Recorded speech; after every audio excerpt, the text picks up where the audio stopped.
Քրիստինա, դու որպես մտավոր սեփականության իրավունքի մասնագետ, ցանկանում եմ այսօր քննարկենք, թե առհասարակ ինչ է մտավոր սեփականությունը, ովքեր կարող են օգտվել մտավոր սեփականության իրավունքից եւ այդ մարդիկ ինչպես կարող են պաշտպանել իրենց մտավոր սեփականության իրավունքը։ Շատ հետաքրքիր հարցեր եք բարձրացնում, Նարե ջան։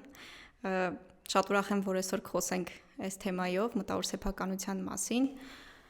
Նախ կուզենամ մի հատ քննարկենք, թե ինչը առհասարակ մտավոր սեփականությունը Իրանից ներկայացնում կամ ինչ օբյեկտներ ունի, որովհետև շատ-շատերը խոսում են մտավոր սեփականության մասին, բայց ամբողջությամբ չեն պատկերացնում ինչա դա Իրանից ներկայացնում կամ ինչ պաշտպանության մեխանիզմներ կան ու առհասարակ ինչի համար է դա մեզ անհրաժեշտ պաշտպանել։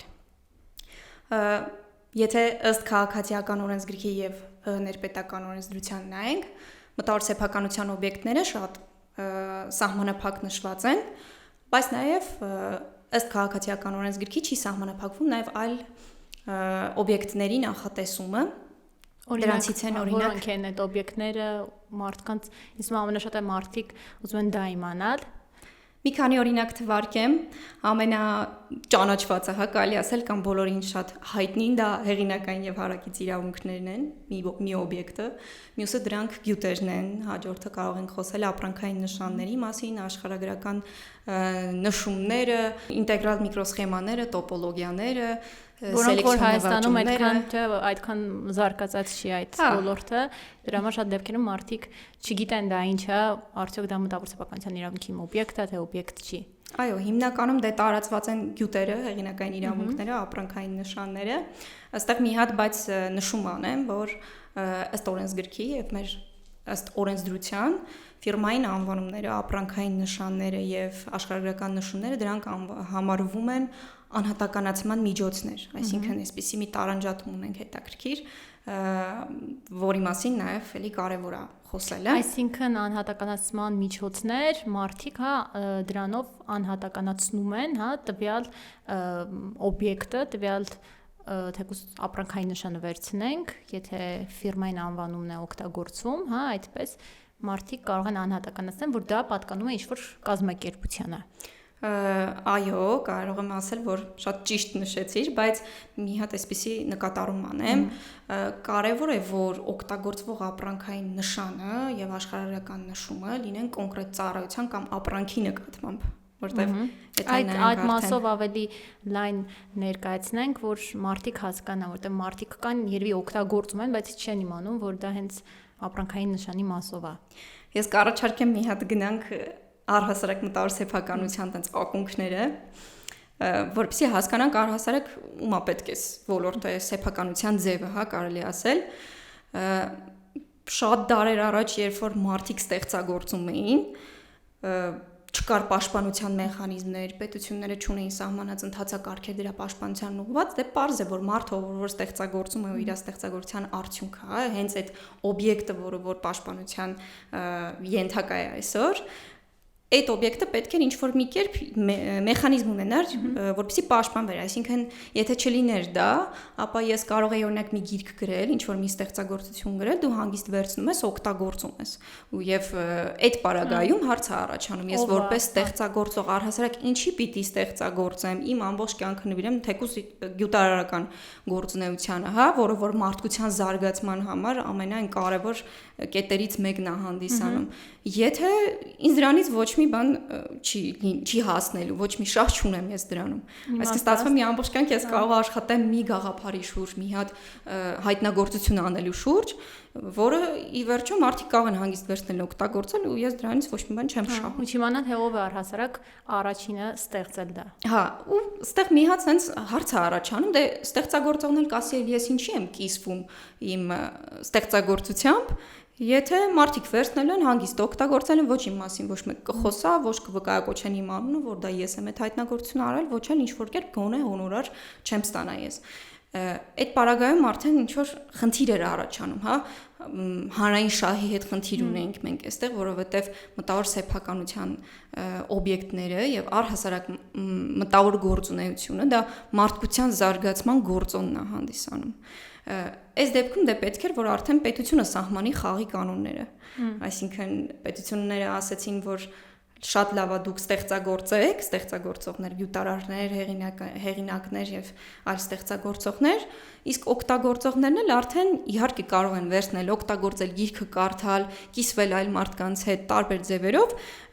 բայց դրա համար կա հոնորարներ, այսինքն այն մարդը, որ ստեղծագործել է, իրեն պետք է համապատասխան վճարները փոխանցվեն։ Այսինքն այսպես համապատասխան կոնսենսուսի է։ Բիզնես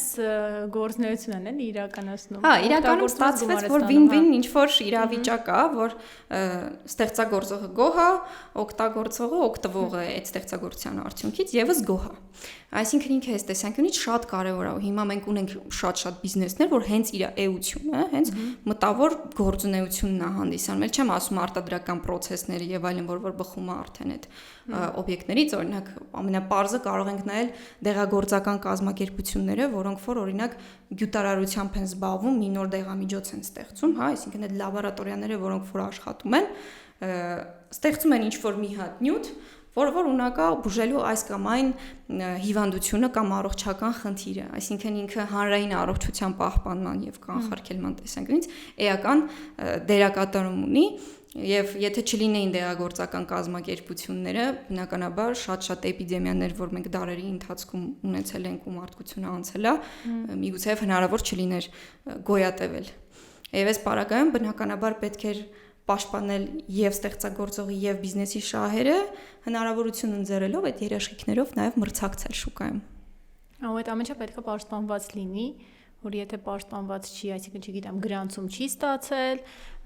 հեղինակը որպես այդպեսին չի արտացոլում, որ տվյալ ծրագրի կամ չգիտեմ, ստեղծագործության հեղինակը չի, ստացվում է, որ արդեն ունենք հեղինակային իրավունքների խնդիր, խախտում, չէ՞, դրա դեպքում հեղինակի իրավունքներն է խախտվում։ Օրինակ ստեղծագործությունների դեպքում, դες դու նշում ես, որ մարդը կարող է ստեղծագործությունը, ինչ-որ ստեղծագործություն է ստեղծում, տալիս է որևէ մեկը դա օգտագործում, հա։ Հիմա եթե այդ պաշտպանվածության մեխանիզմները չլինեն, մարդու հեղինակային իրավունքները կխախտվեն հենց ստեղծագործության առումով։ Օրինակ սցենարիստների դեպքում, ովքեր որ իրենց գրած նյութերը տալիս են պրոդյուսերին կամ ռեժիսորին, որպեսզի նա օգտագործի ինչ-որ բեմականություն, ներկայացում դնի կամ, չգիտեմ, ֆիլմում այն նկարի։ Այս դեպքում այդ հարաբերությունները ինչպես պետք է կարգավորվի, ինչպես պետք է մարդիկ հասկանան, որ իրենց ստեղծածը պետք է դա պաշտպանվի, կամ եթե խախտվում է, ինչպես իրենց ստեղծածը պաշտպանեն։ Շատ կարևոր ու արդիական հարց ես բարձրացնում, որովհետև այսօր ամենաշատը երևի մարդիկ գործ ունեն հեղինակային իրավունքների հետ եւ հարակից իրավունքների հետ։ Ու նաեւ կուզենամ հարակից իրավունքների մասին էլ խոսենք, որովհետեւ հարակից մարդիկ հասկանան ինչա դրա մեջ մտնում։ Մի օրինակով երևի բացատրենք, հա, ինչի մասն է խոսքը գնում, օրինակ եթե ես ինչ-որ մի երաժշտություն եմ ստեղծել կամ երգի բառերն եմ գրել, դրա տակ կա ինչ-որ երաժշտություն, բոլորը դա ճանաչում են, բայց դու վերցնում ես ու ուզում ես դրա cover տարբերակը պատրաստել, դա արդեն հարակից իրավունքների դաշտ է գնում, այսինքն ընդհանուր էությունը նույնն է ստեղծագործության, բայց դու քո ձևով ես դա ներկայացնում, ինչ-որ փոփոխություններ ես անում, ինչ-որ հետաքրքիր բաներ ես ներմուծում, որը որ հիմնականից որոշակի տարբերություն ունի, բայց այս պարագայում հարակից իրավունքների դեպքում եւս պարտադիր պայման է, որ դու նշես հեղինակի մասին։ Օրինակ YouTube-ում, որ cover տարբերակով երաժշտությունը ներկայացնում են, ներքևում նույնիսկ YouTube-ը չի թույլատրում, որ դու առանց հեղինակի աննշելու դա ոնց որ տեղադրես այդ քո հոլովակը։ Հա, որտեղ ինքը կհամարվի անօրինական օգտագործում։ Ինքը հեղինակային իրավունքների դեպքում եկեք էդ տարանջատենք պաշտպանությունը ոնց է կամ պահպանությունը որ բայից է սկսում։ Հեղինակային ու հարակից իրավունքների պարագայում ինքը ծագման փաստի ուժով արդեն իսկ պաշտպանություն ունի, այսինքն երբ որ ստեղծվում է։ Հա, երբ որ դու օրինակ երգը գրեցիր կամ ինչ որ սցենարը գրեցիր, դու դրա նկատմամբ ունես արդեն քո հեղինակության իրավունքը կամ անվան իրավունքը ճանաչվելու, հեղինակ ճանաչվելու իրավունքը, այդ անձնական իրավունքներն է, որը որ այսինքն անբաժան են հեղինակից, որտեղ ես եմ դա ստեղծագործել, դա իմ մտավոր գործունեության արդյունքն է, եւ դա հնարավոր չի ինձանից տարանջատել օտարել։ Նույնիսկ այն պայմանագրերը, որտեղ որ շատ դեպքերում մենք տեսնում ենք պրակտիկայում, որ օրինակ այդ իրավունքները ստացողը կամ օգտագործողը նույնը կարող է լինել ինչ-որ կազմակերպությունով, որ հեղինակների հետ է աշխատում, այդ պայմանագրերում նշում են, որ հեղինակի ունեցած անձնական իրավունքները եւս դադարում են, այսինքն ինքը փոխանցում է կազմակերպությանը։ Էս մի հատ հանգամանք է, որը որ անվավերության ճանաչման հիմքն է։ Հա, պատվիրատու, հեղինակ, կատարող Հա, որովհետև սկսվում այդ իրավունքները ինձանից անօտարելի են որպես հեղինակ եւ այն պայմանագրերը, որտեղ որ կնշվեն, որ ես իմ հետ անձնական իրավունքները փոխանցել եմ, դրանք անվանվեր պետքա ճանաչվեն։ Այսինքն օրենքը եւ օրենսդրությունը, հա, հեղինակային իրավունքի նկատմամբ այս հարցերը կարգավորել է եւ նախականխող միջոցներ է ձեռք արել, որ նույնիսկ եթե պայմանագիրի նման դրույթ պարունակի, դա հնարավոր է անվավեր ճանաչել, որովհետեւ հեղինակի անձնական իրավունքները, այսինքն իմ կապը իմ ստեղծագործության հետ անօտարելի է։ Ոնց որ քո միտքը դու տաս ուրիշին, որը որ չես կարող այդ քոնն է։ Դե վերջի կարող ենք ասել, որ այդ մտքերը դե գեներացնում են մեր միջև մեր փորձառությունից, մեր գիտելիքից, մեր աշխարհայացքից, ամեն ինչից ելնելով ու ստացվում է դու այդ մարդու պատկերացումը, այդ մարդու գրած ստեղծագործությունը այդ ձևաչափով դու ոնց կարող ես վերցնել ու ասես դա էլ Իրանը չի։ Դու կարող ես վերցնել գույքային իրավունքները, այսինքն որ վերցնես, օգտագործես դրանից ինչ որ շահույթ ստանաս։ Իհարկե այդ շահույթի մասով էլ պայմանագրային կարգավորում պարտադիր պիտի լինի, թե օրինակ այդ շահույթից մասնաբաժին ունի հեղինակը, թե չունի, հա, կամ միգուցեև երբ որ այդ անձնական ոչ գույքային չէ, այլ գույքային իրավունքները երբ որ դու վերցնում ես իրենից, դրա համար հոնորարը ինչքան է կազմում։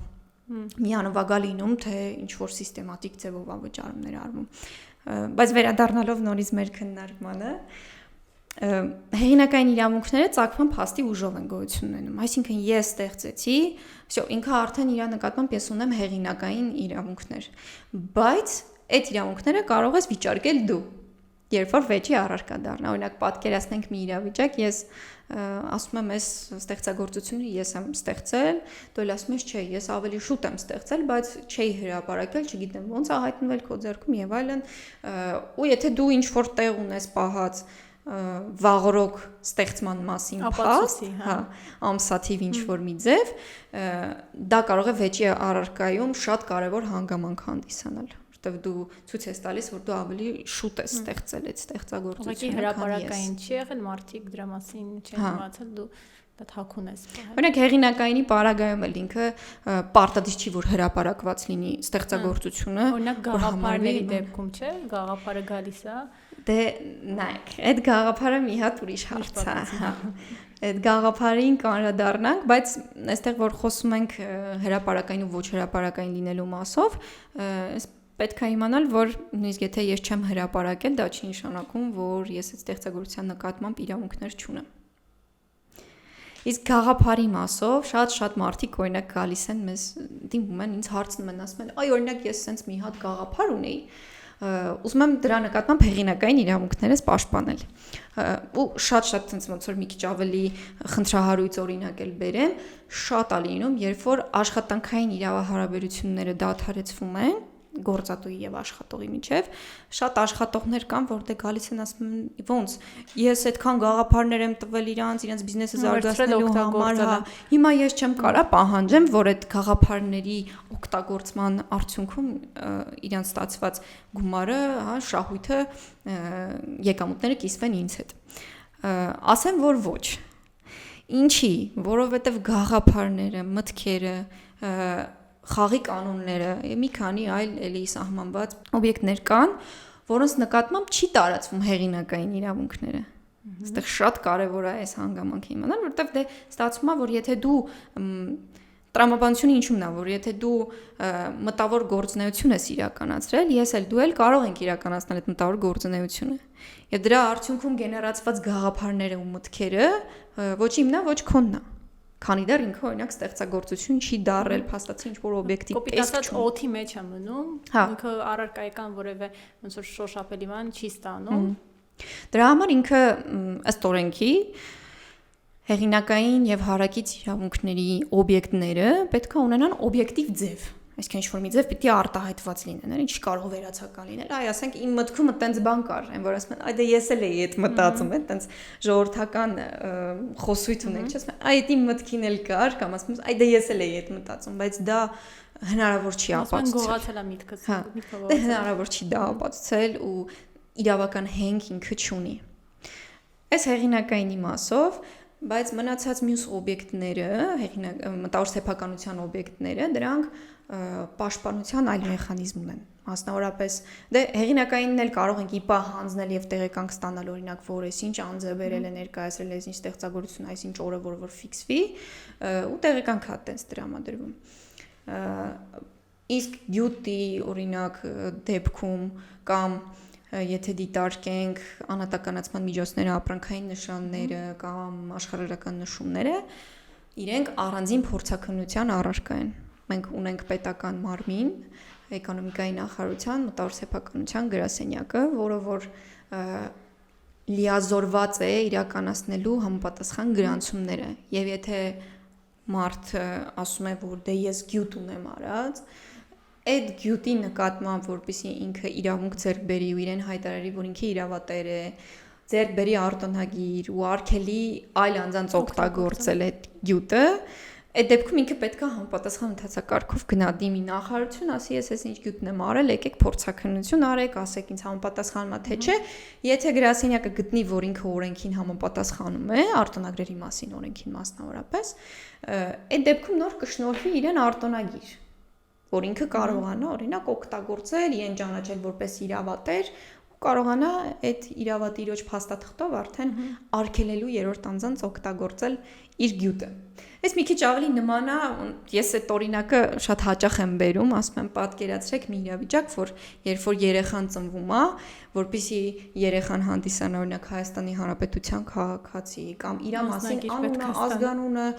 ծննդյան օրը, ամիսը, թվականը, որպեսզի նշվի, ինքը պետք է ծննդյան վկայական ստանա։ Հա, բայց եթե երեխան մի հատ ուրիշ երեխային նման է լինում, ընդհանրում է,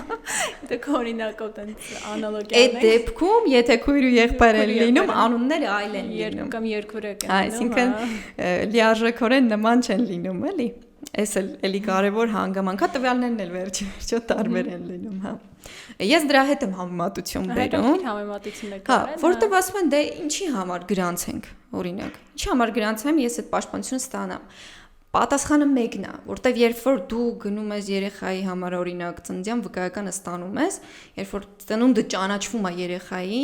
ինքը ճանաչվում է օրինակ ՀՀ քաղաքացի, իրան շնորհվում է հանրային ծառայությունների համարանիշ, ինչը իրան հնարավորություն է անձեռում օրինակ նպաստ ստանալու, անվճար հանրակրթական դպրոց դիմելու եւ կրթություն ստանալու կրթության իրավունքը իրացնելու, այսինքն այդ արտոնությունները տրվում են հաշվի առնելով այն իր ծննդյան վկայականը, որտեղ որ նշվել է, որ ինքը օրինակ ծնվել է այսինչ օրը, այսինչ թվականին եւ ինքը հանդիսանում օրինակ ՀՀ քաղաքացի եւ այլն, այսինքն պետությունը քեզ ճանաչելով ինքը քեզ արտոնություններ է տալիս կամ գոնե թե հնարավորություններ քո իրավունքների արդյունավետ պաշտպանության համար։ Եթե դու չունես այդ փաստաթուղթը, դու քո համար դժվար է իրավական դաշտում հենք ունենալ։ Այդ մասով համաձայն եմ, բայց մի հատ ուրիշ խնդիր կա այստեղ, երբեմն շատ մարդիկ ունեն ապրանքային նշան ու այդ ապրանքային նշանը իրենք օգտագործում են, գրանցված չի ապրանքային նշանը, օգտագործում են։ Ու բավականին երկար ժամանակ արդեն շուկայում իրենք բավականին մեծ հայտնիություն ունեն, բոլորը ճանաչում են ու ինչ որ մեկը ցանկանում է նման ապրանքային նշանը գրանցման հայտ ներկայացնել այդ մտավոր սեփականության գրասենյակ ու այստեղ գալիս է մի հատ ուրիշ խնդիր, որ արդեն իսկ գոյություն ունի նման ապրանքային նշան, որը օգտագործման մեջ է։ Առաջանում է այս խնդիրը, որ մի դեպքում մարդը ուզում է իր ապրանքային նշանը գրանցի, բայց մյուս դեպքում կա մի հատ ուրիշ ապրանքային նշան, որը օգտագործման մեջ է։ Սա օրենսդրական նորմ է, բայց կարծում եմ, որ այստեղ ինչ-որ մի խնդիր կա, այդ ստացվում է, որ ամեն մեկն է կարող է ընդհանրապես հայտ չներկայացնել եւ չգրանցեն, որտեղ է արդեն այդ գրանցման ուժը։ Այ այդ հարցի պատասխանը այնա, որ էլի ինքը փաստաթուղթը, այդ իրավական պահպանություն ստանալու արդյունքում տրված վկայագիրը քեզ հնարավորություն է տալիս, ու որ ստացվում է պետությունը քեզ ճանաչում է։ Հա, բայց դժվար է ճանաչում ինչև այդ պահը, բերելով առաջ բերելով այդ փորձաքննության պետք է անցնի, բայց շատ կարևոր մի հատ բանի մասին ես խոսում, որը որ շատ տարածված է մեր երկրում, շատերը օրինակ չեն պատկերացնում, որ կարող է այդ խնդիրը առաջանալ, այսինքն ասում են հա դե ոչինչ որ օգտագործող կա, ինչ որ մեկը օրինակ Facebook-ում էջ ունի կամ չգիտեմ ինչ որ այլ սոցցանցում էջ ունի կամ միգուցե վեբկայք ունի։ ասում դե ինչ տարբերություն, հիմա ինքը ունի վեբ կայքը, բայց գրանցած ապրանքային նշան չունի։ Եկեք գնանք գրանցենք, այդ մի հատ շատ տարածված մեխանիզմ է, որ օրինակ դոմենների գրանցման ոլորտում էլ է շատ տարածված, որ օրինակ տանում են գրանցում են այդ անվանումը, շատ դեպքեր են եղել, որ գրանցելուց հետո ինչ որ գումարի դիմաց առաջարկել են վաճառել այդ ապրանքային նշանը կամ վեբկայքի դոմենը կամ ինչ որ այլ էջեր։ Բայց մեր օրենքով, մեր ապրանքային նշանների մասին օրենքով մերժման մի հատ sense շատ կարևոր հանգամանք կա։ Ասում է, եթե Հայաստանի Հանրապետությունում կամ Հայաստանի Հանրապետության տարածքից դուրս օգտագործվում է նույնատիպ ապրանքային նշան, նույն ոլորտում, նույն ծառայություն մատուցող կամ նույն ապրանքը արտադրող, այդ պարագայում գրասենյակը իդեմս էկոնոմիկայի նախարարության կարող է որոշում կայացնել մերժելու հայտարարված ապրանքային նշանը։ Այսինքն ինչ է անում փորձագետը, ինքը բացում է ընդհանուր որոնում է իրականացնում, որը էլի օրենքով սահմանված է, որ փորձագետի իրավունք ունի համացանցից օգտվել իր փորձաքննությունը իրականացնելիս։ Բացում է համացանցը, ման է գալիս, օրինակ տեսնում է նմանատիպ ինչ որ ապրանքային նշան կա, թե չկա։ Տեսնում եմ, որ ինչ որ մեկը էջ ունի, լավ էլ ակտիվ աշխատում է, քո ասած, օրինակ լավ էլ համբավ ունի։ Այդ պարագայում ինքը մերժման կամ առաջնահերթ միգուցե եւ ծանուցման ֆորմատով, հա, ծանուցում ուղարկի հայտատուին, ասի գիտես ինչ, ես փորձաքննություն եմ իրականացրել, պարզել եմ, որ այս քո ապրանքային նշանը, որ դու հայտարարել ես գրանցման համար, ինչ որ մեկը արդեն օգտագործում է։ Ու առաջարկում է դիրքորոշում ներկայացնել դրա մասով։ Իհարկե, որոշակի ժամկետ տրամադրելով։ Այդ ժամանակահատվածում պետք է արդեն հայտատուն ինքը ապացուցի, որ ինքը անբարեխիղճ մրցակցող չի մտածել դրա մասին։ Հա, այսինքն ինքը այնպես չէ, որ տեսել է, որ ինչ որ մեկը արդեն օգտագործում է, վերցե տարել է, որ գրանցի, որ օրինակ մրցակցային առավելությունների հասնի կամ էլ այն իմ ասած մեխանիզմով օրինակ վաճառի այդ օգտագործողի վրա էլի։ Հիմա ինքը պետք է ապացուցի, անբարեխիղճ մրցակցողա թե չէ։ Եթե ստացվեց ապացուցելը, այսինքն որոշակի փաստեր է ներկայացնում, օրինակ ասում է դե ես եմ օրինակ այդ ապրանքային նշանը ստեղծել առաջինը ես եմ իմ մոտ օգտագործել, ես մի հատ էջ ունեմ, որը որ դուք չեք տեսել, կարող է նաև հասանելի չի, օրինակ, որտեղ որ ես օգտագործել եմ։ Այսինքն տարբեր բաներ կարելի ասել կոնկրետ кейսից կախված, բայց սա մի օրինակ եմ ասում, այսինքն այս փուլում պետքա պարզաբանումներ ներկայացնել։ Եթե բավարարում են այդ պարզաբանումները փորձագետին կամ գրասենյակի համապատասխան բաժնի ղեկավարին, այդ պարագայում կարող է գրանցման որոշում կայացվել։ Եթե չի բավարարում, ուրեմն մերժման որոշում է կայացվում, էլի հիմք ընդունելով, որ ուրիշ մեկը արդեն իսկ օգտագործում է։ Իսկ գրանցումը արդեն անհիմն առավելությունների կառաջացնի։ Հա, եթե մերժվում է, արդեն մարդիկ իմանան, որ կարող են բողոքարկել, հա, ինչե վերջ։ Իսկ եթե մերժվում է, հա, իրոք կարող եք բողոքարկման որոշակի ընթացակարգ կա, այսինքն կրկնակի փորձաքննություն կարելի է պահանջել այդ օրինակ դե ունենք ծանուցման փուլը, եթե իհարկե փորձագետը ծանուցում է ուղարկում, դեպքեր կան, որ միանգամից մերժման ակտ է կայացնում փորձագետը, այդպես ուղարկում է որոշումը։ Դե ծանուցման փուլում հնարավորություն ընձեռնվում է պարզաբանում տալ։ Եթե չի անցնում, այսպես ասած, մերժման որոշումից հետո հնարավորություն կա նաև դիմել կրկնակի փորձաքննության։ Եթե դա էլ չի ստացվում դրական արդյունքի հասնել, հնարավոր է նաև բողոքարկել բողոքարկման խորհուրդ, որը որ էկոնոմիկայի նախարարության կազմում է ձևակերպում նախարարության փոխնախարարի նախագահությամբ է արդեն անցկացվում բողոքարկման խորհրդի նիստերը։ Իսկ եթե բողոքարկման խորհուրդն էլ չի բավարարում, այո, իհարկե, հնարավոր է նաև բողոքարկել դատական կարգով ու ներկայացնել բոլոր քո դիտարկումները ընդդեմ կայացված վարչական ակտի արդեն դատական ընթացակարգով։ Շատերին է հետաքրքրում, թե այդ ամբողջ ընթացակարգը, թեկուզ ապրանքային նշանների մասով որքան է տևում, գրանցում է մինչև այդ մասով է մի փոքր տեղեկություն տրամադրենք այն մարդկանց, ովքեր որ ունեն ապրանքային նշան եւ ուզում են գրանցեն։ Այդ մի հատ մյուս ամենակարևոր հարցն է, որովհետեւ այն կազմակերպություն օրինակ կամ այն անհատ ձեռնարկատերը կամ նույնիսկ ֆիզիկական անձը, որ ապրանք է արտադրում կամ ծառայություն է մատուցում եւ ունի ապրանքային նշան ուզում է գրանցել, իրենց մոտ տպավորություն կա, թե ապրանքային նշանի գրանցումը այդ մոտավորապես մի 10 օրվա հարց է։ Շատ հեշտ գործ է։ Շատ բավականին հեշտ գործ է, բոլորը անում են այդ հայտը բավականին հեշտ գործ է, բայց մինչև հայտի ձևակերպումը բավականին այդ մեծ ճանապարհ ենք անցնում ենք իրավաբաններս, ուսումնասիրություն եւ այլն եւ այլն։ Շատ կարևոր նյուանսներ կան, Նարեկ, ոնց նշեցիր, որ հայտի ներկայացումից առաջվանից էլ սկսած պետքա հաշվի առնել։ Ռիսկերը։ Հա, նախ այդ ժամկետի մասով դե նշեմ կարճ, հա, նախնական է, որ ըստ օրենքի 4 ամիս է տևում,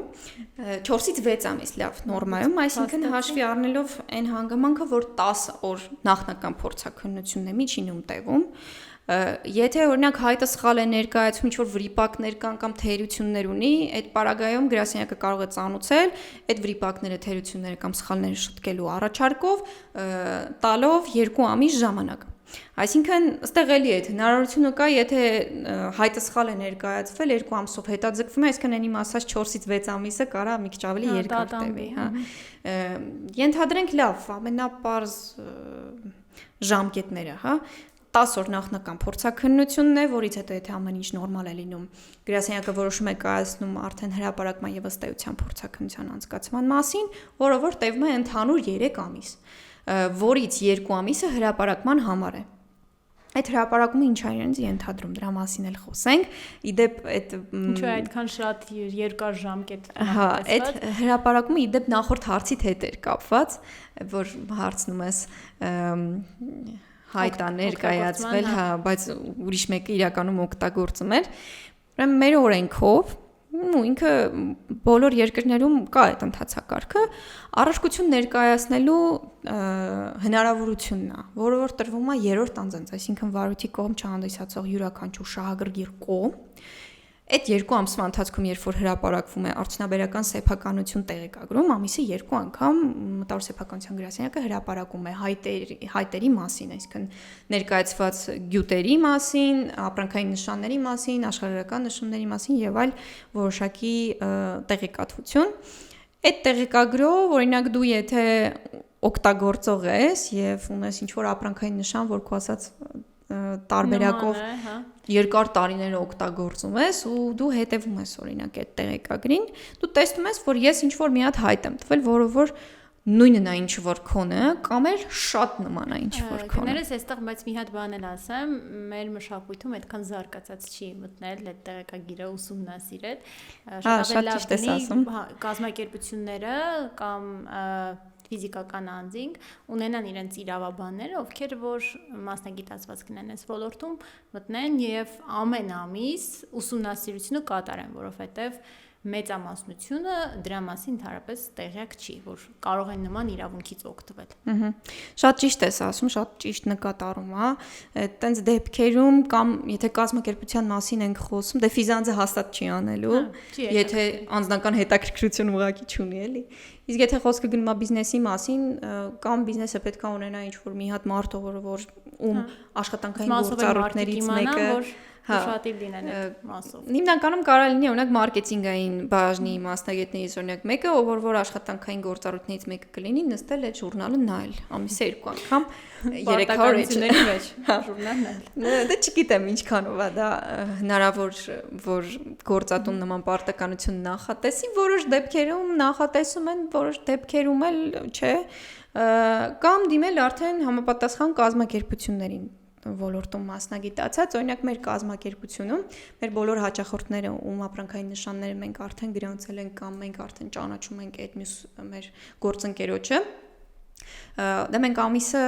2 անգամն էլ նայում ենք պարտադիր։ Երբ որ տեսնում ենք, որ մեր գործընկեր կազմակերպության կամ մեր հաճախորդներից մեկի ապրանքային նշանի նման ինչ որ նշան է հայտարարվել կամ միուցեև լրիվ նույն ապրանքային նշանն է հայտարարվել, չենք բացառում, այդպիսի դեպքեր են լինում։ Այդ պարագայում մենք օրինակ առաջարկում ենք մեր գործընկերոջը կամ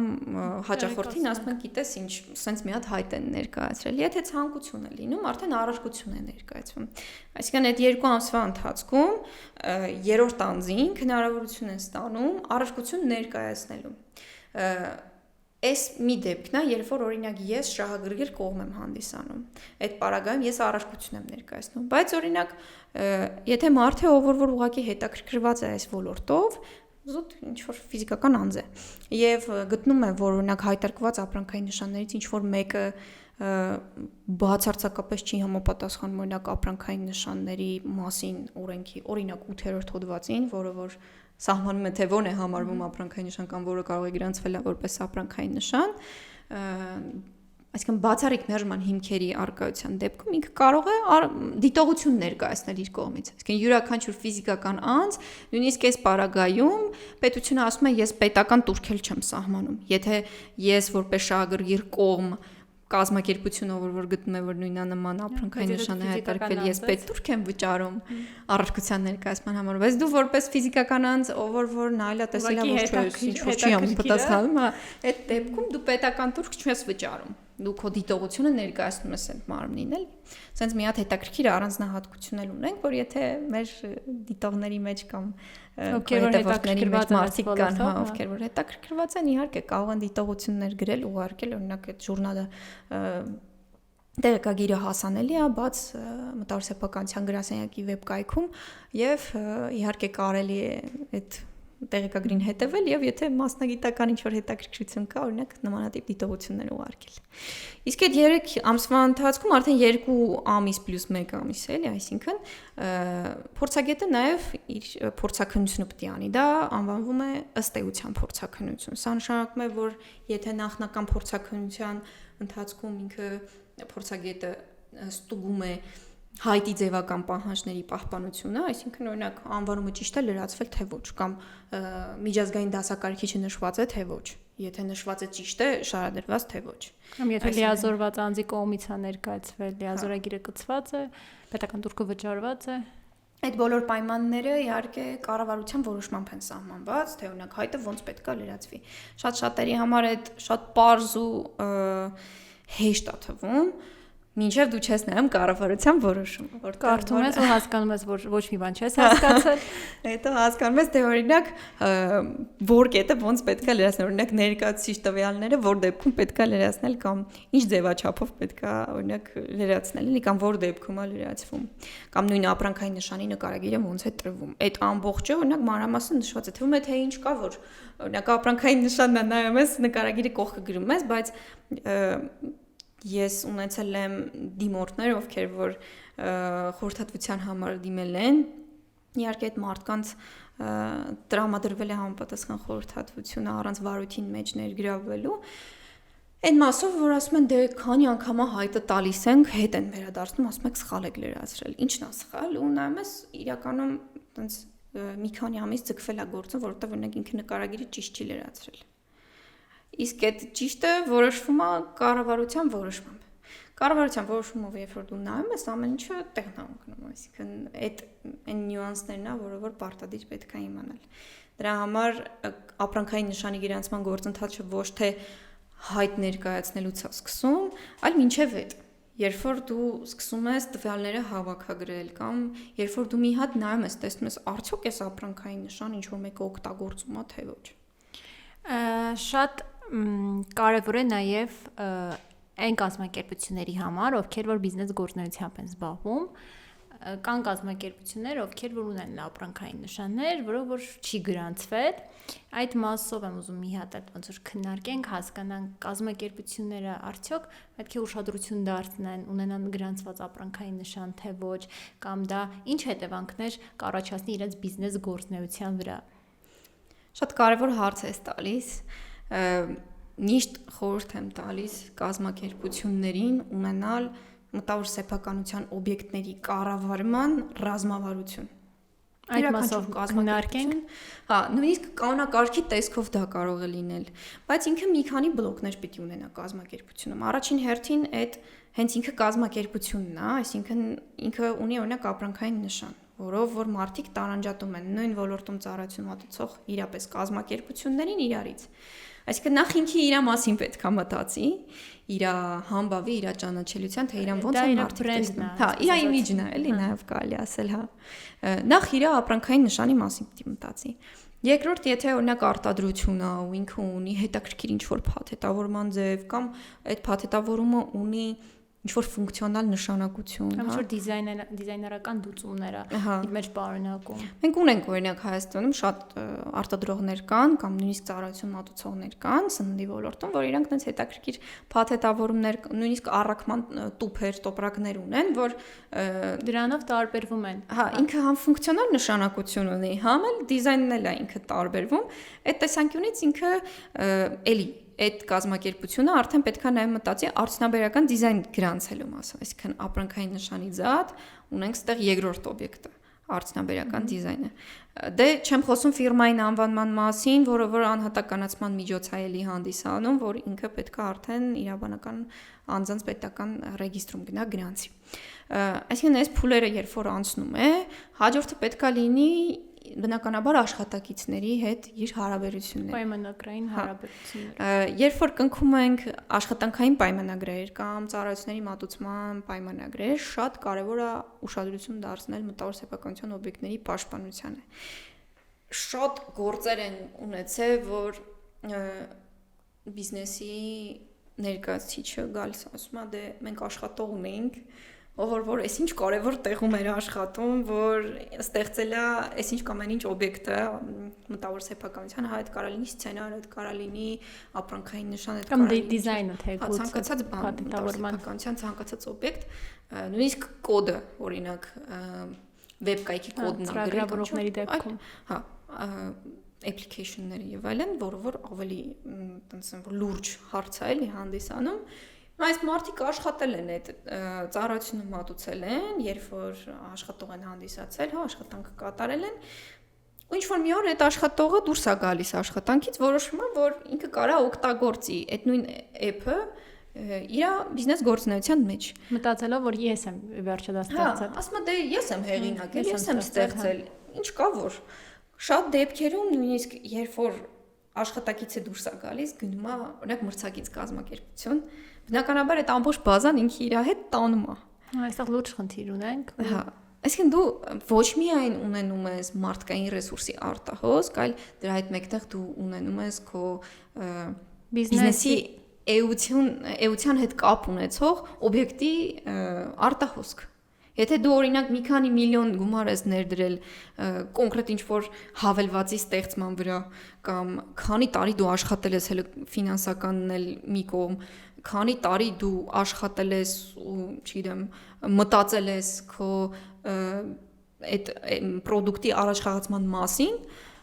ու մեկ էլ մի օր այդ աշխատողը դուրս է գալիս, որ հիմնական աշխատողն է եղել այդ օրինակ բաժնի կամ այդ պրոդուկտի վրա, որ այդ բոլոր տվյալներին փաստաթղթերին տիրապետում է, ինքը իր հետ այդ ամբողջը տանում է։ Գալիս են ասում են ինչ անենք այս դեպքում։ Դե շատ դեպքերում, հիմնական դեպքերում, երբ որ բացում ես պայմանագիրը նայում ես, ոչ մի կարգավորում այնտեղ չկա, որ օրինակ աշխատողը ինչ առնչություն ունի մտավոր սեփականության օբյեկտների հետ։ Ումա պատկանում է։ Հա, ումա պատկանում, ճիշտ նշեցիր։ Ումա պատկանում, ինչ կարա անի ինքը այդ օբյեկտի հետ։ Կամ եթե տարածի, ինչ պատասխանատվություն է նախատեսում չնայած, այստեղ մի հատ ուրիշ խնդիր կա, ոնց է դա ապացուցվելու։ Հա, որ իրենից է դա գնաց, միգուցե նա պատմել է օրինակ ընկերոջը կամ ընտանիքի անդամներից որևէ մեկին, ոնց է դա ապացուցվելու, այդ ապացուցողական մասը շատ ավելի բարդ է։ Հա, բարդ է, ճիշտ ես ասում, բայց ժամանակակից աշխարհը նաև ստեղծել է որոշ ծրագրեր, կառավարման համակարգեր, որ առաջադեմ կազմակերպությունները, ովքեր որ այդ իրանց գործունեությունը հենց մտավոր սեփականության օբյեկտների հետ է, իրանք այդ ծրագրերը օրինակ ներդրել են իրանց համակարգիչների մեջ, սիստեմաների մեջ, օրինակ ինքը անգլերենով կոչվում է DLP, Data Loss Prevention Service կամ պրոգրամները, այսինքն ինքը տվյալների արտահոսքի կանխարգելման վերաբերող ծրագրային ապահովումներ են։ Ինքը ինչ է անում, այսինքն դա տեխնիկական մասի մեջ ես չեմ մտնում, ուղղակի ոնց որ տրամաբանությունը որ փոխանցեմ, այսինքն եթե ես ունեմ կորպորատիվ օրինակ մեյլ,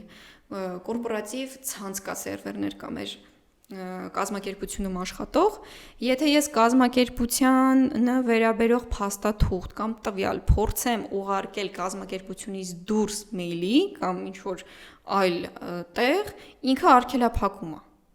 Դա այդ մասով, բայց կարող է այդ աշխատողը բանավոր է այդ տեղեկությունը տրամադրում, այստեղ այդ պահն է, որ խնդիրը։ Դե այդ արդեն գաղտնիության համաձայնագրերն են կամ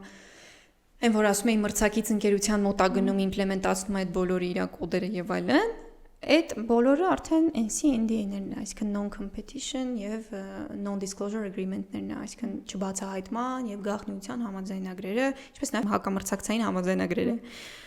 Սրանցով եւս զսպիչ համակարգեր կարելի է ներդնել, օրինակ սահմանել որոշակի ժամկետներ աշխատանքից դուրս գալուց հետո, օրինակ որտեղ կարա գնա աշխատողը աշխատի,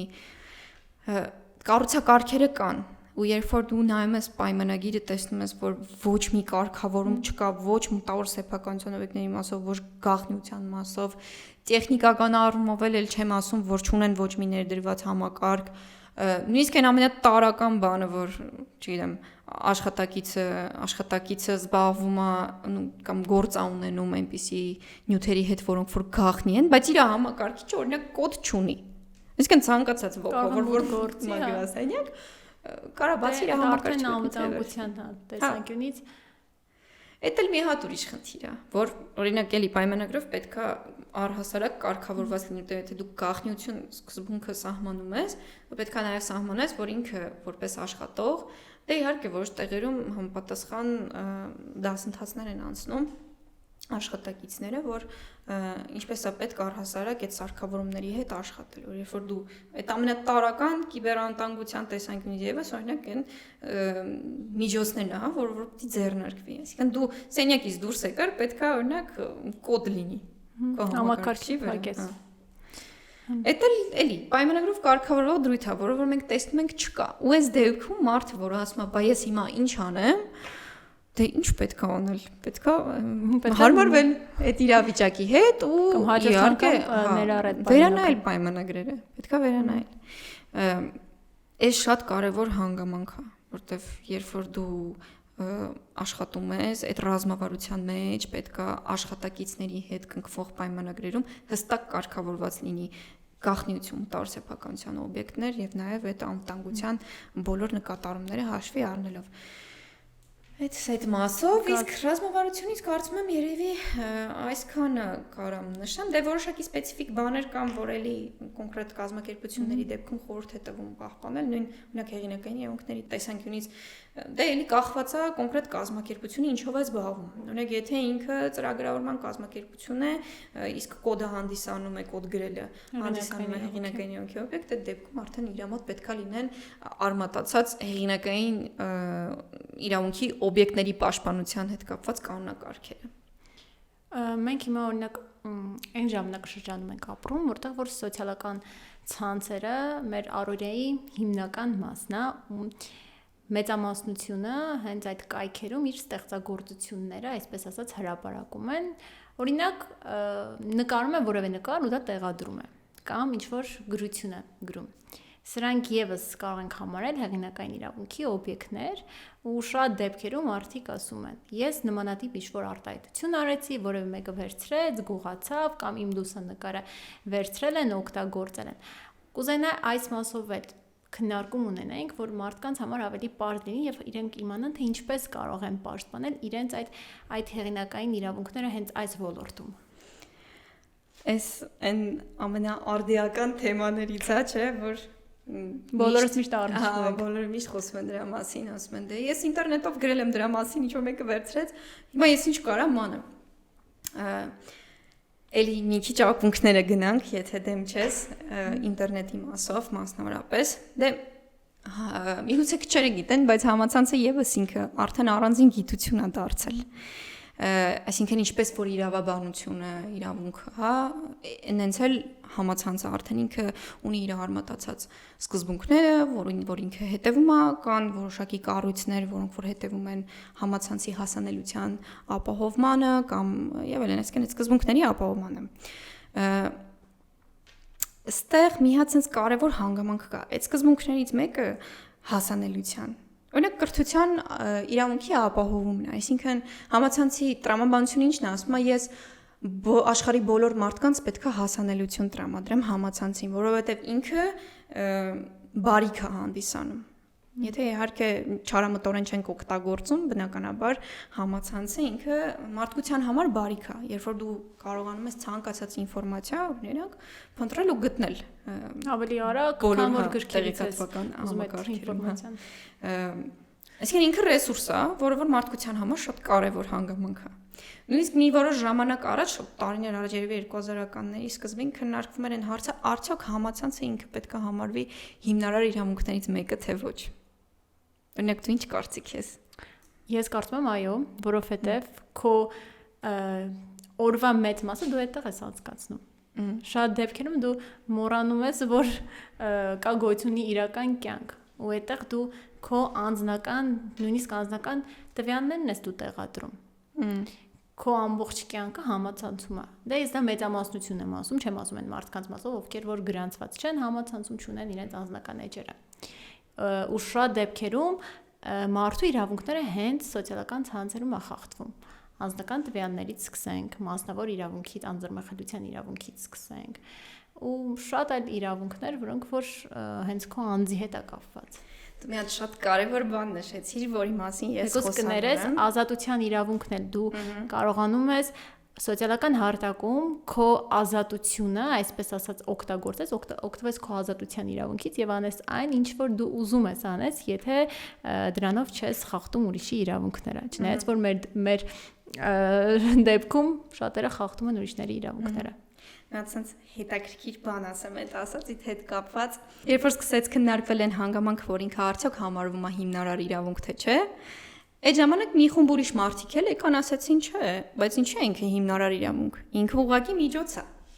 Այսինքն ինքը միջոց է, որ ես դες ոնց դու նշեցիր, իմ իրավունքների իրացման համար ինքը ինչ որ մի հատ կարևոր հանգամանք է, չէ՞, այսինքն օրինակ ես այդ տեսակետի կողմնակիցն եմ, որտեվ երբ որ ես տեղեկատվություն եմ ստանում, դա իմ տեղեկատվություն ստանալու իրավունքն է ապահովում։ Երբ որ ես գիրք եմ ման գալիս գտնում կարդում, դա իմ կրթություն ստանալու իրավունքն է ապահովում։ Երբ որ ես սոցիալականացվում եմ, դա ուրիշ իրավունք է ապահովում։ Այսինքն եթե անձնական նկարդ ես դնում, այդ էլ արդեն էլի խոշամանցի իրավունքն է ապահովում։ Անձնական նկարդ։ Ինքը էլի սոցիալականացման տարը հանդիսանում։ Այսինքն կարանք ասենք, որ քո հոգևոր առողջության կարևոր հանգամանքներից մեկն է հոգևոր առողջության շատ դեպքերում առողջության որոշ դեպքերում առողջությունն է վնասում շմեղ ասած, որովհետև նաև։ Դե իհարկե բոլոր գործիքներն էլ ես էլ իրան որպես գործիք եմ ընդունում։ Ինքը միջոց է հասանելիություն ստանալու ու առհասարակ ապահովելու քո իրավունքները։ Որովհետև եթե օրինակ համացանցը չկար, ոնց որ խոսեցինք, մարդիկ գրքով էին գնում, օրինակ ինչ որ բաներ կարդում, գնում են գրադարաններ, հա, ինչ որ գիրք էին ման գալիս, նստում ամբողջը կարդում էին, որ ինչ որ մի հատ հանգամանքի մասին տվյալ ստանային։ Իսկ հիմա ինչ ենք անում, մտնում ենք օրինակ GPT ինչ որ համակարգեր ու ասում ենք, հələ մի հատ էս ինչ բան ասա, ոնց է լինում կամ որտեղից կարամ այս ինֆորմացիան գտնեմ։ Ինքը տենց աղբյուրով, նյութով բան ասա, տալիս է, հա։ Դրա համար գիրքը մի միջոց էր, համացանցը մի ուրիշ միջոց է։ Ու ոնց որ էլի հետ վերադառնալով մեր քննարկմանը, համացանցը ինքը դառնալով գիտություն ու ունենալով իր սկզբունքները, որ օրինակ հասանելիության տրամաբանությունից ելնելով ես ասում եմ, որ մարդիկ պետք է հասանելիություն ստանան ինտերնետին, որպեսզի կարողանան իրենց իրավունքները իրացնել, ստեղ արդեն պետք է հասկանալ ինքը իրավաբանության հետ, առասարակ իրավունքի հետ ինքը ոնց է զուգակցվում։ Որովհետև օրինակ շատ իրավաբաններ կան, որ պատկերացնում են դա սահմանափակման մեջ, բայց դա սահմանափակման մեջ չպետք է լինի, դա պետք է լինի հակակշիռների մեջ։ Դու պետք է կարողանաս զսպել ու թույլ չտալ, որ իրավունքը խախտվի։ Ուստեղ մի հատ շատ նուրբ գիծ կա, որ երբ որ դու սահմանափակում ես ինչ-որ մի բան կամ օրինակ օրենքով դնում ես, որ օրինակ համացանցով չի կարելի այս ինչ բան անել, դու մի հատ իրավունք ես խախտում այդտեղ, էլի։ Ազատության իրավունքն ես խախտում։ Հա, մի իրավունք այդտեղ արդեն խախտեցիր։ Դրա համար շատ զգուշ է պետք ստեղ լինել, էլի, ու որ նայում ենք օրինակ դե այն որ մարդիկ օրինակ ցանկացած սոցիալական էջում որ մտնում գրանցվում են, այնտեղ բանա չէ տալիս են terms and conditions, օգտագործման պայմաններ, ոչ մեկ չի կարդում, հաստատում ու անցնում առաջ, բայց այդ բոլոր պայմանները օգտագործման մասով Իրանք կանխատեսում են նաև այն բովանդակության նկատմամբ քո իրավունքները, որ դու տեղադրում ես այդ սոցցանցերում։ Ու որ նայենք, օրինակ այդ սոցիալական ցանցերը օգտագործողների մի մասը ստեղծագործողներն են, այսինքն օրինակ դու որ մտար ինչ որ մի հատ նկար գցեցիր, պատկերացնենք, գնացել ես ինչ որ մի հատ լերից նկար ես գցել, բնապատկեր է։ Ես էլ տեսնում եմ, ասում եմ, ինչ սիրուն բնապատկեր է։ Սպասի կիսվեմ իմ գեղեցկուհի Հայաստանի նկարներով իմեջում։ Ու օրինակ նույն Instagram-ն էլ, Facebook-ն էլ ու ցանկացած սոցիալական հարթակ, որի մասին դու օրինակ կարաս վկայակոչես, այդ բոլոր հարթակները ունեն այդ կոճակը, որ դու կարաս կիսվես քո էջում, կիսվես քո օրինակ ստորիների բաժնում, չգիտեմ, ցանկացած բաժնում, որտեղ որ դու կիսվես, այդ հնարավորությունը կա։ Երբ որ ես այդ կոճակով կիսվում եմ, այնտեղ քո անունը երևում է։ Երևում է, որ դու ես նկարի։ Այնտեղ երևում է, որ Նարեի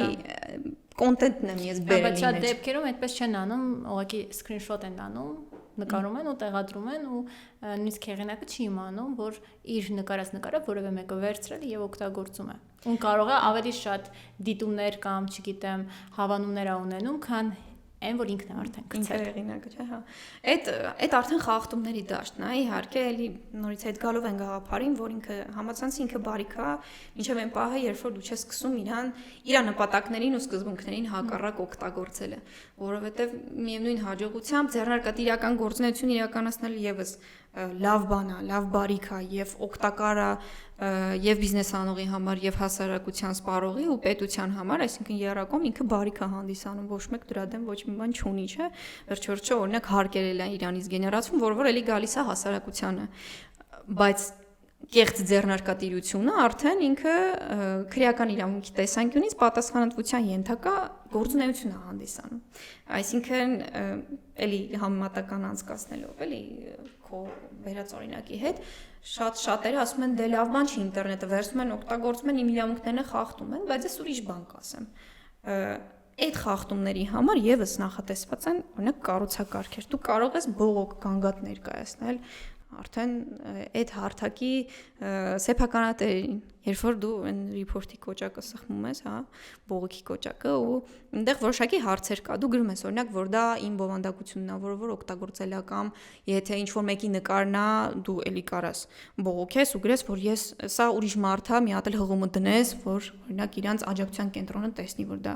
ուրիշ մարդու է պատկամ կամ ուրիշ կոնտենտ է, այդ դեպքում ինքը արդեն արգելափակում է։ Այս մասով շատերը չգիտեն,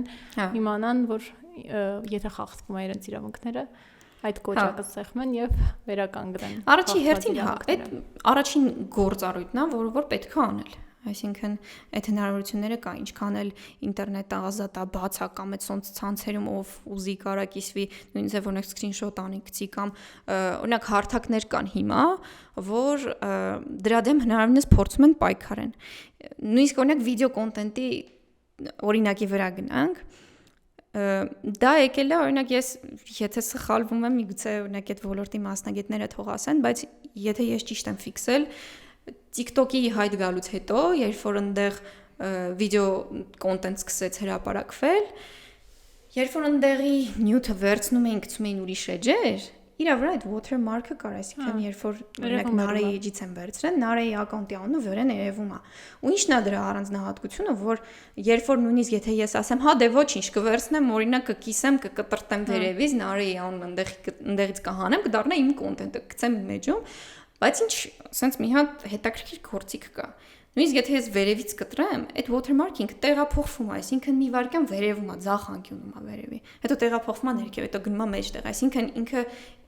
դու չես կարող անընդհատ կտրես կողքերից հասնես օրինակ մեջտեղ տակը բան չի մնա, բայց կարող է շատ լավ մոնտաժ ես անում, այդքան հատվածը, այդ անվանման վրա քո անունն ես դնում, հետո շարունակություն ես տալիս, ուրիշ տեղ դնում, այդպես կարող ես մոնտաժի տեսակից կարող ես հնարավոր է։ Դե ամեն ինչ էլ հնարավոր է անել, դե կարանք ասենք, որ նույն հիմա արհեստական բանականության զարգացման պայմաններում են, կարես այդ վիդեոն գցես, օրինակ մտքեր եմ տալիս էլի։ Կարես այդ վիդեոն գողանալու մտքեր ես տալիս։ Ու մշակես օրինակ, որ հայրացնի, բայց դե մեկը այդ մշակումը, մոնտաժը, որ մենք ասում ենք, հա, այդ մշակումը միևնույնն է երևում է։ Այսինքն իրան հնարավոր է դա տեսնել տեխնիկական միջոցներով բացահայտել այդ հնարավոր է այսօրվա դրությամբ անել եւ բացի այդ բացահայտումը, այդտեղ կարեւոր է թե ով է առաջինը իր էջում գցել։ Եթե դու տեսար, որ ես նույնիսկ մոնտաժ եմ արել ու գցել եմ իմ էջում, իհարկե դու կարաս բողոք հարկես, էլի այդ նույն ձևով բողոք ներկայացնես ու նշես, որ այդ իմ կոնտենտն է, լինքն էլ մի հատ դնես, հղումը դնես, որտեղ որ քո կոնտենտն է ու ասես, որ դու անօրինական վերցրի օգտագործում ես։ Բայց այս watermarking-ի գաղափարը ինչու՞մ է կարևոր, որ ինքը, տես, օրինակ հարթակը ինքը հնարավորինս ամեն ինչ փորձում է անել, որ հնարավորություն տա ստեղծագործողի շահերը պաշտպանել, որովհետև եթե դա չլինի, էլի հետ գնալով մտավոր սեփականության ակունքներին, մարդը կասի, ես ինչի համար եմ вообще հարթակից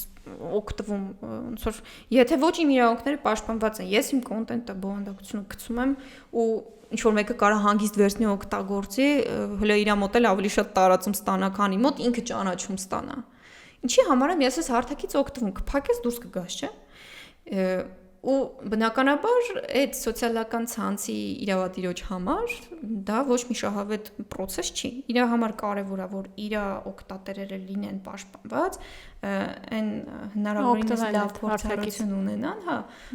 Խորհուրդ տան մյուսներին որ օգտվեն։ Ինքն էլ կարողանա օրինակ գովազդ դնի, դու էլ գովազդ տեսնես ինքը դրանից ինչ որ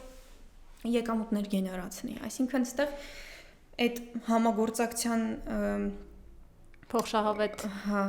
այդ օղակը շատ կարևոր է, էլի չպիտի ինչ-որ միտեղ երբ որ ընդհատվեց վերջ, այդտեղ արդեն չի կարա շարունակվի, էլի համագործակցությունը։ Հենց որ ինչքան էլ որ այդ իրավախախտումները հնարավոր են, հարթակները գոնե թե այսօրվա դրությամբ այն ամենաշատ տարածվող հարթակների մասին է խոսքը գնում էլի, հնարավորություն տալիս են պաշտպանելու քո իրավունքները, նույն կլինի watermarking-ով, թե կլինի ուրիշ տարբերակով, դրա հնարավորությունը իհարկե կա։ Նույնիսկ բան, երբ որ դու վերցնում ես, օրինակ story-ին կիսում ես քո մոտ, մարդիկ կան, որ կարող է շատ մեծացնեն այդ story-ին, որ վերևում չերևան, հա։ Վերևում այն։ Հա, բայց ինքը օրինակ էլ ինչ որ ժամանակ հետո ավելացվեց մի հատ էլի գործիք, որ իր անվան ներքևում երևում է ինքը ումից է կիսվել, օրինակ, եթե դա կիսված ինչ որ վիդեո հոլովակը հանդիսանում էլի, կամ երբ որ դու սխմում ես էլի այդ վիդեոյի վրա, բերում է օրինակ այդ մարդու էջը, ումից է վերցրել, այո։ Հնարավորինս, այսինքն կարող ենք ասել, որ պաշտպանված է ստեղծագործողը։ Հենց որ այդ ստեղծագործողի մասով նույնը դե վերաբերում է արդեն բիզնեսներին, բիզնեսը եւս երբ որ բնականաբար ինքն էլ որոշակի ստեղծագործական աշխատանք տանում է, մտածում է, օրինակ գրաֆիկական դիզայն է ստեղծում, հա, դե վիզուալների տեսքով կարող է լինել, էդ էլ օրինակ ինքը կարա դառնա հեղինակային իրավունքի օբյեկտ։ Բացի դրանից բովանդակություն, այսինքն դրա ներքևում գրված տեքստը եւս կարա լինի հեղինակային իրավունքի օբյեկտ։ Իսկ եթե այդ վիզուալի մեջ օրինակ օգտագործվել է ապրանքային նշան, դե բնականաբար դա էլ արդեն ապրանքային նշանների տեսանկյունից պաշտպանության տակ գտնվում։ Այնպես որ մեխանիզմներ ունենք։ Հա, վերջերս օրինակ մենք մեզ մեկը էլի դիմել էր, ասում էր, որ իմ էջի անունի նման ինչ որ մեկը էջ է բացել։ Ոնց կարող ենք արգելա փակել, եթե ես ունեմ օրինակ գրանցած ապրանքային նշան նույնիսկ Հայաստանում։ Այդ տեսանկյունից այնտեղ էլի մենք բացեցինք, բողոք ուղարկեցինք օրինակ Facebook-ին, գցեցինք նաև վկայագրի վերաբերյալ տվյալները, on-line հղումը գցեցինք, որ իրանք հասանելիություն ստանան, որպեսզի ապացուցենք, որ այն անունը, որը օգտագործում են կամ այն ապրանքային նշանը, որը օգտագործվում է այս էջում, ինքը արդեն իսկ գրանցված մտավոր սեփականության օբյեկտ է հանդիսանում ու ունի իրավատեր։ Հենց որ այդ լիարժեքորեն հնարավոր է իրականացնել ու բիզնես կլինի, թե ֆիզանս կլինի, բոլոր ստեղծագործողները ունեն հնարավորություն պաշտպանված լինելու, էլի։ Այլ հարց է, որ մարդիկ չեն օգտվում։ Մարդիկ չեն օգտվում։ Շատ կարևոր է, որ բոլորն էլ իմանան, որ միևնույնն է իրենց իրավունքները ամեն ձև հնարավոր է պաշտպանել կամ բոլոր մեխանիզմները, ու շատ կարևոր է, որ մարդիկ հենց գնան դեպի դրան։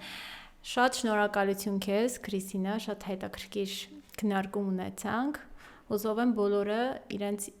մտավոր սեփականության իրավունքները ի վերջո կարողանան պաշտպանել, իսկ եթե խախտվել են, արդեն իսկ գիտեն, թե ում կարող են դիմել ու ինչ մեխանիզմներով կարող են պաշտպանել։ Ես էլ եմ շնորհակալ հետաքրքիր զրույցի համար։ Հուսով եմ նաև շնորհակալ հետաքրքիր կլինի այս մեր զրույցը ձեր հետևորդների համար։ Եվ մաղթում եմ, որ ձեր հետևորդների բիզնեսները բարգավաճի եւ համապատասխան կառուցակարգեր ունենան եւ լինեն պաշտպանված ու ստեղծագործեն, ամենակարևորը։ Շնորհակալություն։ Ես եմ շնորհակալ։